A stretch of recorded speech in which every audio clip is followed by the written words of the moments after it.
प्यारे बच्चों, आज हम 9th जीव विज्ञान में आगे का पढ़ेंगे। अभी तक आप लोगों ने पढ़ा कोशिका क्या होती है, कोशिका के प्रकार और कोशिका की संरचना के बारे में।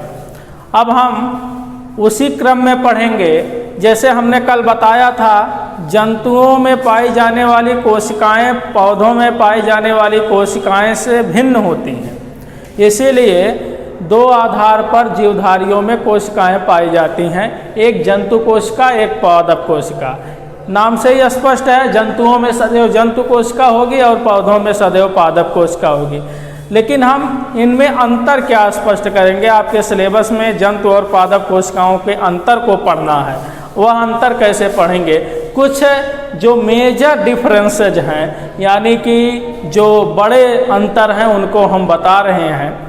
जंतु कोशिका और पादप कोशिका में जो मेजर डिफरेंस है, सबसे पहला अंतर है उनकी बाहर के कोशिका आवरण का। जैसे हमने कल ही बताया था, ये सेल है, अगर मान लिया हमने, तो सेल का जो ये बाहरी आवरण है, इसकी हम बात कर रहे हैं। यह किससे बना होता है। अगर कोशिका जंतु कोशिका है तो सीधे हम बोलेंगे इसका बाहरी आवरण कोशिका कला का बना होता है, जिसे अंग्रेजी में सेल मेम्ब्रेन कहते हैं। और कोशिका कला हमेशा लचीली होती है, इनमें फ्लेक्सिबिलिटी पाई जाती है और इसीलिए ये फैलने और सिकुड़ने में भी माहिर होती हैं। लेकिन अगर हम बात करें कि अगर यह जंतु कोशिका के बजाय अगर पादप कोशिका है,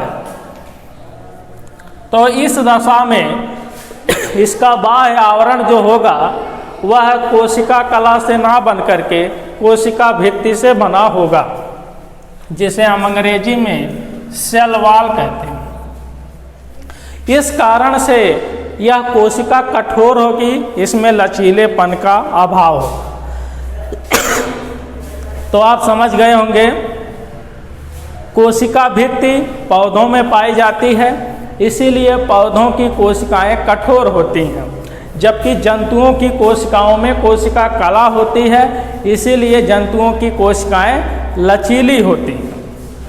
और कोशिका कला होने के कारण इनमें पदार्थों का आवागमन भी आराम से हो जाता है। और कोशिका भित्ति होने के कारण यह अत्यंत कठोर होती है, इसलिए पौधे के तने कठोर होते हैं। लेकिन जंतुओं के हाथ पैर, आपके जो स्किन है देखेंगे, कठोर नहीं है आप पौधों की तनों की भांति। दूसरा अंतर हम देखेंगे, हरित लवक की बात करेंगे, जो सबसे बड़ा अंतर यही आता है, जंतुओं की कोशिकाओं में हरित लवक नहीं पाया जाता। जंतुओं की कोशिकाओं में हरित लवक अनुपस्थित होता है, इसीलिए जंतु कोशिकाएं स्वपोषी ना होकर के परपोषी होती हैं। लेकिन पौधों की कोशिकाओं में हरित लवक पाया जाता है, इसीलिए पौधों की कोशिकाएं स्वपोषी होती हैं, क्योंकि हरित लवक पाए जाने के कारण ये अपना भोजन स्वयं बनाने में समर्थ होती हैं। और जंतुओं की कोशिकाओं में ऐसी सामर्थ्यता नहीं पाई जाती है। और दूसरी बात, आप लोग जानते हैं हरित लवक की संरचना आगे हम कोशिकांगों के वर्णन में पढ़ाएंगे। और पिछली क्लासों में आप पढ़े हो कि इसका रंग हरा होता है, इसी कारण से पौधों के पत्तियों का। अगर जंतुओं में हरित लवक होता तो जंतुओं का रंग कैसा होता, यानी हम लोगों में अगर हरित लवक होता तो सोचिए क्या होता। हम भी अपना भोजन स्वयं बना लेते हैं, धूप में खड़े हो जाते हैं, प्रकाश संश्लेषण हो जाता और अपना भोजन स्वयं बना लेते। बट ऐसा होता नहीं है। और दूसरी बात ये भी कंडीशन होती कि हमारा रंग भी पौधों की पत्तियों की तरह हरा होता, लेकिन ऐसा होता नहीं, क्योंकि हम में हरित लवक होता ही नहीं है। अब हम तीसरा अंतर के बारे में बात करेंगे। रिक्तिका एक चीज़ होती है, वैक्यूल्स अंग्रेजी में बोलते हैं। पौधे जितना भोजन बनाते हैं, प्रकाश संश्लेषण क्रिया द्वारा जितना भोजन बनाते हैं, उसका अपने द्वारा प्रयोग करते हैं। शेष बचा हुआ भोजन, उनमें एक संरचना होती है जिसका नाम रिक्तिका होता है। इसी में भोजन को संचित कर लेते हैं, यानी स्टोर कर लेते हैं इसमें भोजन को। लेकिन हम लोगों में ऐसा नहीं होता। हम लोग जितना भोजन लेते हैं उसका कुछ हिस्सा प्रयोग में लाते हैं, शेष बचा हुआ हिस्सा वेस्ट मटेरियल के रूप में निकाल देते हैं। लेकिन हमारे यहाँ ऐसी व्यवस्था नहीं कि हम कहीं से भी इसको स्टोर करें, इसीलिए जंतुओं को एक निश्चित समय बाद भोजन रोजाना लेना पड़ता है। लेकिन पौधे एक बार भोजन बना लेते हैं तो कुछ दिनों तक उनके शरीर में स्टोर रहता है, जिससे वो काम अपना चला सकते हैं। वो स्टोर कहाँ होता है? रिक्तिका में होता है। अब हम आगे बात करेंगे, यहाँ पर जंतुओं की कोशिकाएं और पौधों की कोशिकाएं किस पदार्थ से मिलकर के बनी होती हैं।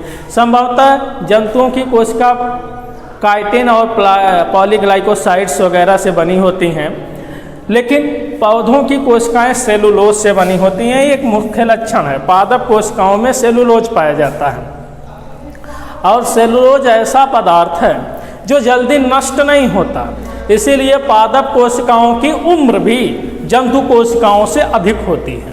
यानी पादप कोशिकाएं जल्दी नष्ट होने वाली नहीं होती, अपितु जंतु कोशिकाएं पादप कोशिकाओं की अपेक्षा जल्दी नष्ट हो जाती हैं। ऐसा इसलिए कि पादप कोशिकाओं में जो सेलुलोज होता है, जिससे पादप कोशिकाएं बनी होती हैं, इसकी उम्र ज़्यादा होती है, ये जल्दी डिस्ट्रॉयड नहीं होता, नष्ट नहीं होता। जबकि जंतुओं की कोशिकाओं में काइटिन और पॉलीग्लाइकोसाइड वगैरह जो होते हैं वो जल्दी ही नष्ट हो जाते हैं। देखिए, अब हम पढ़ेंगे कोशिका की संरचना के बारे में, स्ट्रक्चर ऑफ सेल। देखिए, कोई भी कोशिका हो उसके 3 पार्ट होते हैं, एक उसका बाह्य आवरण और एक उसका केंद्रक और उसमें अंदर स्थित कोशिकांग। इस बात को ध्यान से देखिएगा आप, चाहे जंतु कोशिका हो अथवा पादप कोशिका हो। सबसे पहले हम यहाँ आपको रफली समझाते हैं। जैसे यह सेल है तो एक इसका बाह्य आवरण होगा। अब यह बाह्य आवरण या तो कोशिका कला होगा या तो कोशिका भित्ति होगा। किस दशा में कोशिका कला होगा? जब कोशिका जंतु कोशिका होगी। और किस दशा में कोशिका भित्ति होगा? जब कोशिका पादप कोशिका होगी। इस बात को आप भली भांति समझ चुके होंगे। अब हम अंदर आएंगे। कोशिका के अंदर एक गाढ़ा चिपचिपा सा पदार्थ भरा होता है। इसे जब आप हाथ में लेंगे तो चिपचिपा सा होगा। एक गाढ़ा सा चिपचिपा पदार्थ भरा होता है जिसे जीव द्रव्य कहते हैं।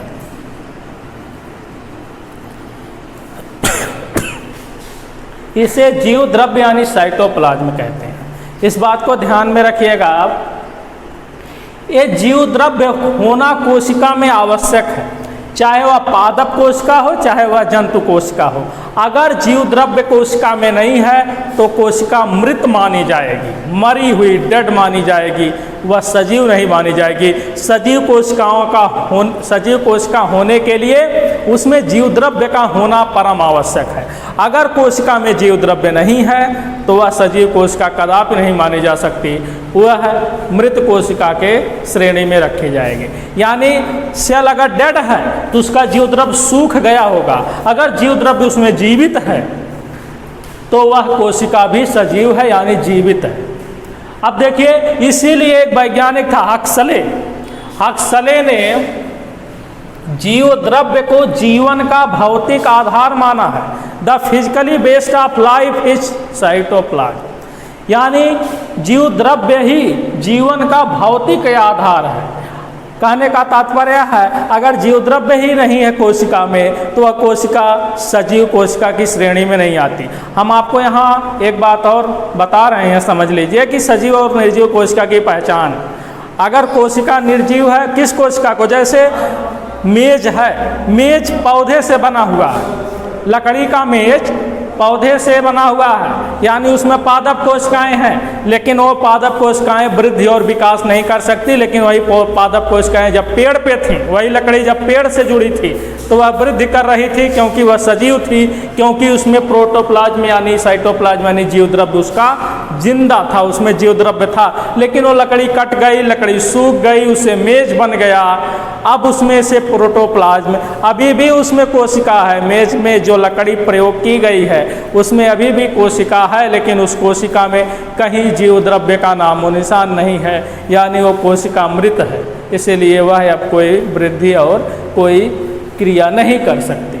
तो आप समझ गए होंगे जीव द्रव्य कितना महत्वपूर्ण है किसी भी कोशिका के लिए। जीव द्रव्य को ही जीवन का भौतिक आधार माना गया है। इस कथन को एक वैज्ञानिक था, उसका नाम था हक्सले। ये बार बार पूछा जाता है बड़ी बड़ी परीक्षाओं तक कि जीव द्रव्य जीवन का भौतिक यानी कोशिका का भौतिक आधार होता है। किसने कहा था? हक्सले ने कहा था। यानी जीव द्रव्य नहीं है तो कोशिका का सजीव होने का कोई अस्तित्व ही नहीं है। तो आप देखेंगे किसी भी कोशिका के बाह्य भाग में पहले उसका आवरण होता है। जंतु कोशिका होगी तो कोशिका कला, पादप कोशिका होगी तो कोशिका भित्ति। उसके जस्ट अंदर जब हम तुरंत प्रवेश करेंगे तो पूरी कोशिका में एक गाढ़ा चिपचिपा पदार्थ भरा होता है जिसका नाम जीव द्रव्य होता है। यही जीव द्रव्य ही कोशिका के जीवन का भौतिक आधार होता है और जीव द्रव्य की उपस्थिति ही कोशिका को सजीव बनाती है। अन्यथा जीव द्रव्य समाप्त होने पर कोशिका कोई भी क्रिया नहीं करती और वो निर्जीव हो जाती है। अब हम आगे देखेंगे कोशिका के जीव द्रव्य भरे होते हैं, उसमें बीचों बीच एक गोल सी रचना होती है। एक गोल रचना होती है जिसको हम केंद्रक कहते हैं। इसका क्या नाम है? इसका नाम केंद्रक है, यानी न्यूक्लियस। यानी कोशिका का दूसरा भाग क्या है? केंद्र। पहला भाग था उसका आवरण, कोशिका कला अथवा कोशिका भित्ति या जंतु और पादप कौन सी है इस बात पे डिपेंड करता है। अब एक केंद्रक है, केंद्रक हमने बनाया है, अभी हम इसको पढ़ेंगे। केंद्रक के बाद इसमें कौन सी रचना है? इसमें केंद्रक बीचों बीच मध्य में होता है, ठीक है। और इसके अलावा इसके जीव द्रव्य में चारों ओर छोटे छोटे कोशिकांग, कोशिकांग किसे कहते हैं? कोशिका में पाए जाने वाले अंगों को कोशिकांग कहते हैं। छोटे छोटे कोशिकांग तैरते हुए अवस्था में पाए जाते हैं, क्योंकि इसमें जीव द्रव्य भरा होता है और जीव द्रव्य जब भरा होता है तो उसमें तैरते हुए अवस्था में पाए जाते हैं। उसमें बहुत सारे अंग होते हैं, जैसे माइटोकांडिया, गाल्जी कॉय, अंतःप्रद्रव्य जालिका, ऐसे ऐसे बहुत सारे अंग होते हैं। हमने यहाँ लिख रखा है माइटोकांडिया, गाल्जी का, अंतःप्रद्रव्य जालिका, राइबोसोम, लावाक, लाइसोसोम, तारका, रिक्तिका, इन सब का अध्ययन हम बारी बारी से करेंगे। पहले हम अध्ययन करते हैं केंद्रक का। आपको समझ में आ गया होगा, एक बार पुनः देखेंगे। बाह्य भाग में कोशिका कला या कोशिका भित्ति, जस्ट जब अंदर जाएंगे जीव द्रव्य होता है, उसके पश्चात उस जीव द्रव्य में ही सब कुछ अब है। जीव द्रव्य के बीचों बीच यानी कोशिका के मध्य भाग में केंद्रक होता है और शेष भाग में जीव द्रव्य के शेष भाग में ऊपर नीचे चारों तरफ तैरते हुए अवस्था में कोशिकांग पाए जाते हैं जो आपके सामने लिखे गए हैं। तो किसी भी कोशिका में ये 3 अंग महत्वपूर्ण होते हैं और जीव द्रव्य को जोड़ दिया जाए तो 4 अंग, ठीक है। अब आगे देखिए, हमने बात की कोशिका कला या कोशिका भित्ति पढ़ ली है, जीव द्रव्य पढ़ लिया, केंद्रक पढ़ेंगे। किसी भी कोशिका का सबसे महत्वपूर्ण अंग होता है केंद्रक, यानी मोर इम्पॉर्टेंट ऑर्गन होता है। ये बहुत ही इम्पॉर्टेंट इसलिए है क्योंकि कोशिका की अधिकतर क्रियाएं इस पे डिपेंड होती हैं। अब हम बात करेंगे केंद्रक शब्द, आपको शुरू में ही हमने बताया था, पहले वीडियो में ही, उसमें आपको बताया गया था कि कोशिकाओं के प्रकार प्रोकैरियोटिक, यूकैरियोटिक, उसमें यही सब केंद्रक का ही खेल है। अगर यही केंद्रक विकसित अवस्था में पाया जाता है तो कोशिका यूकैरियोटिक होगी। अगर यही केंद्रक विकसित अवस्था में नहीं पाया जाता, अल्प विकसित अवस्था में पाया जाता है अथवा पाया ही नहीं जाता, तो हम उस अवस्था में कोशिका को प्रोकैरियोटिक कहते हैं। विकसित अवस्था का केंद्रक हमने यहाँ बना रखा है आपके सामने। अगर केंद्रक ऐसा दिखता हो कोशिका में, अगर इस प्रकार का केंद्रक हो जैसे हमने बनाया है, तो कोशिका यूकैरियोटिक होगी। यह सुविकसित केंद्रक का डायग्राम बनाया गया है। अगर केंद्रक ऐसा नहीं है तो कोशिका प्रोकैरियोटिक होगी। क्यों नहीं है? क्योंकि ये आप देख रहे हैं कि केंद्रक का चित्र देख रहे हैं। अब हम केंद्रक पढ़ते हैं। केंद्रक के बाहर ये देख रहे हैं आप, दोहरी लेयर का एक आवरण है। 2 लेयर है ना, ये 2, यानी डबल लेयर का एक आवरण है 2 परत का, जिसे कहते हैं केंद्रक कला। यही अंतर है यूकैरियोटिक कोशिकाओं का। जो केंद्रक होता है उसमें केंद्रक कला पाई जाती है। यही जो देख रहे हैं हम केंद्रक कला चारों। लेकिन अगर कोशिका प्रोकैरियोटिक है तो यही केंद्रक कला उसके चारों ओर नहीं पाया जाता, जिसे हम अल्प विकसित केंद्रक कहते हैं, सुविकसित नहीं कहते हैं। अगर केंद्रक कला केंद्रक में उपस्थित है तो केंद्रक सुविकसित कहलाएगा। लेकिन अगर केंद्रक कला केंद्रक में अनुपस्थित है, नहीं है, तो उस अवस्था में हम केंद्रक को अल्प विकसित मानते हैं। और अल्प विकसित केंद्रक किस में पाया जाता है? प्रोकैरियोटिक में। उसको प्रोकैरियोटिक कोशिका क्यों बोला जाता है? क्योंकि उसमें केंद्रक जो मिलता है वह अल्प विकसित वाला होता है, यानी उस केंद्रक में केंद्रक कला नहीं होती है। लेकिन यूकैरियोटिक में जो केंद्रक मिलता है उस केंद्रक में केंद्रक कला पाई जाती है। यही एक सबसे बड़ा अंतर था जो हमने आपको बताया। अब आगे देखेंगे, केंद्रक की संरचना पढ़ते हैं। केंद्रक की खोज 1831 में रॉबर्ट ब्राउन ने की थी।